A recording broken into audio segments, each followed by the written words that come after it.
Dans cette vidéo-là, on va regarder comment trouver une certaine valeur sur une droite numérique. Donc, première des choses, quand on veut savoir où est, disons ici, la petite pomme là, sur la droite numérique, on doit absolument savoir une graduation, ça vaut combien. Donc, pour faire ça, on va regarder ici, on a 0 et on a 1. C'est nos deux seuls indicateurs. Donc, entre 0 et 1, on va regarder c'est séparé en combien de parties. Donc, ici, ça va être séparé en 1, 2, 3 parties. Donc, ça, ce que ça nous dit, c'est qu'une petite graduation, bien, ça vaut un tiers. Donc, la deuxième graduation ici, on serait à 2 tiers. Et finalement, à 1, on est à 3 tiers, donc 1. Donc, si on continue comme ça, la graduation est bonne pour la droite numérique au complet. Bien, on aurait 4 tiers.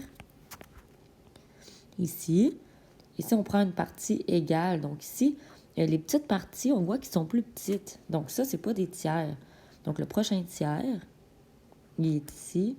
Et on continue avec des tiers.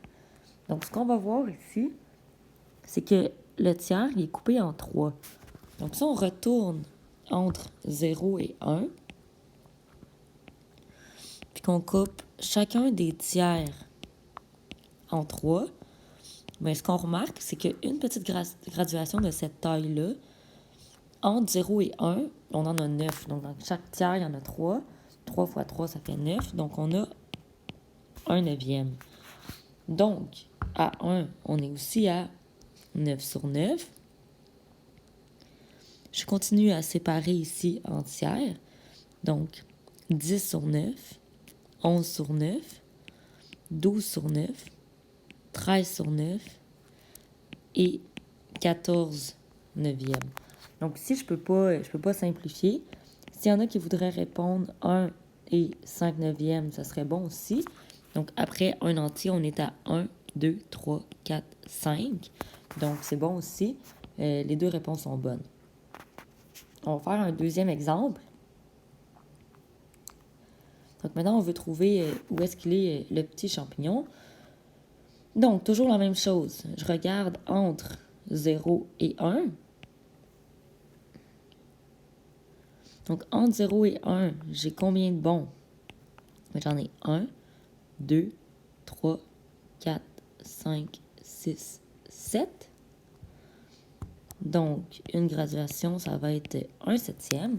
Donc, il faut faire attention ici, c'est que dans cette partie-là, je suis allée directement, j'ai sauté une petite ligne parce que c'était pas de la même taille que les autres. Donc, ce qui est important avec les fractions, c'est d'avoir toujours des parties égales. Donc, si on imagine entre 0 et 1 que c'est un rectangle qui est super mince, bien, ça serait pas un morceau égal aux autres, les deux petits. Donc, ce qu'on voit à cet endroit-là, bien, c'est que le septième a été coupé en deux. Donc, entre 0 et 1, on veut juste des parties égales. Donc, je vais tout recouper en deux. Si j'ai coupé chacun de mes septièmes en deux, techniquement, je devrais avoir 14 parties. Donc, une petite comme ça vaut un quatorzième. Donc, si je veux regarder le champignon, il est où? Je suis à 1 quatorzième, 2, 3, 4, 5. Donc, 5 sur 14.